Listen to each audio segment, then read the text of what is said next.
Welcome friends, mister রান্নাঘর থেকে সুমা বলছি। আশা করি তোমরা সবাই ভালো আছো বন্ধুরা। আজকে নিয়ে এসেছি কাতলা মাছ কারি। সে কীভাবে বানাচ্ছি দেখতে থাকো। কাতলা মাছগুলো তেলে ভেজে নিয়েছি পেঁয়াজ, আদা, রসুন, কাঁচা লঙ্কার একটা পেস্ট। আর তেলের মধ্যে দিয়ে দিলাম গোটা জিরে, আর তার সাথে দিয়ে দিলাম আলুগুলো একটু নুন দিয়ে আমি কিন্তু আগে ঢেকে ভেজে নেব। এর ফলে কিন্তু আলুগুলো আমার খুব ভালো মতো বয়েলও হয়ে যাবে। ওই পেস্টটা যে রেডি করেছি সেই পেস্টটা কিন্তু আমি এখন দেব, কারণ আলুগুলো কিন্তু আমার লাল লাল করে দেখো ভাজা হয়ে গেছে। আর সবসময়ের জন্যই সব কিছু যদি একটু ভেজে নাও হালকা করে, তাহলে কিন্তু খেতেও বেশ ভালো লাগে।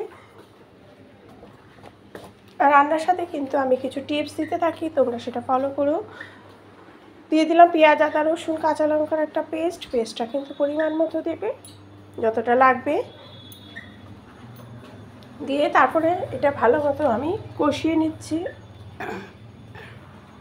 কষানো আমি একটু স্লাইড জল দিয়ে আমি কিন্তু কষাবো, কারণ হচ্ছে এখানে কিন্তু তেল আমি কিন্তু রান্নায় খুবই কম দিই, সেই জন্য আমি স্লাইড জল দিয়ে মশলাটাকে কষিয়ে নেবো। মশলা যত ভালো করে কষাবে ততই কিন্তু টেস্ট আসবে। মশলা কষানোর উপরেই কিন্তু রান্নাটা, কেননা রান্নাটা করতে বেশিক্ষণ লাগে না। এটা দিয়ে দিলাম একটু চিনি। পেঁয়াজের রান্নায় কিন্তু একটু চিনি দিতে থাকবে, তাহলে কিন্তু খুবই সামান্য পরিমাণে, তাহলে টেস্টটা খুলে।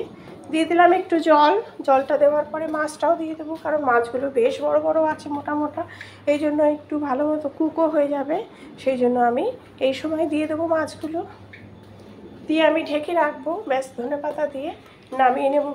কামাখা যখন হবে তখনই নামিয়ে নিতে হবে। এই ঝোলটা কিন্তু খেতে ভীষণ ভালো লাগে। Thank you.